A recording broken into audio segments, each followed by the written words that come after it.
২,৫০০-এ সন্ত্রাস, চাঁদাবাজ, নৈরাজ্যের বিষয়ে জিরো টলারেন্স। আমরা ২,৫০০-এ কোনো চাঁদাবাজি, সন্ত্রাসী কার্যকলাপ হচ্ছে না।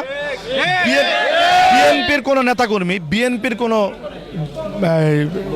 লোক, বিএনপির কোনো সমর্থক কোনো প্রকার সন্ত্রাস, চাঁদাবাজি করছে না।